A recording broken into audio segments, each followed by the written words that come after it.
2023 жылғы наурыз айында мемлекеттен өтемақы теңгедегі депозиттерге 10% қосымша сыйақы төлене бастайды.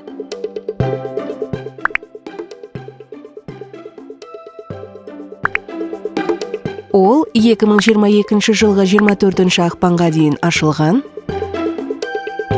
Және келесі 12 айдың ішінде 2023 жылғы 24 ақпанға дейін қолданыста болған салымдарға есептеледі. Өтемақы алу үшін теңгелік салымдарды қорғау бағдарламасына қатысуға өтінім беру қажет болатын.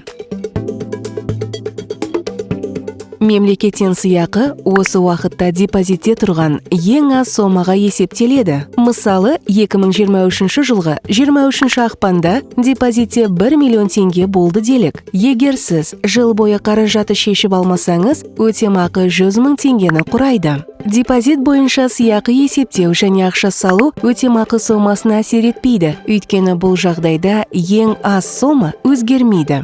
Ал егер ақша шешіп алса немесе аударым жасаса, өтемақы мөлшері азаяды. Өйткені жыл бойы депозиттегі ең аз сома миллион болмайды. Тіпті кейін оған тек ақша салып отырсаңыз да. Мемлекеттен өтемақының ең көп сомасы 2 миллион теңге. Бұл, егер депозитте 12 ай бойы 20 миллион теңгеден көп жатса, тек 2 миллион ғана есептеледі деген сөз. Каспий KZ мобильді қосымшасында жеке банк сервисінде теңгедегі өз депозиттеріңіздің әрқайсысы бойынша өтемақының шарттары мен күтілетін мөлшерін қарай аласыз. Мемлекет сізге өтемақы аударған кезде ақша бірден Каспий депозитке түседі. Ол үшін бөлек шот ашудың қажеті жоқ.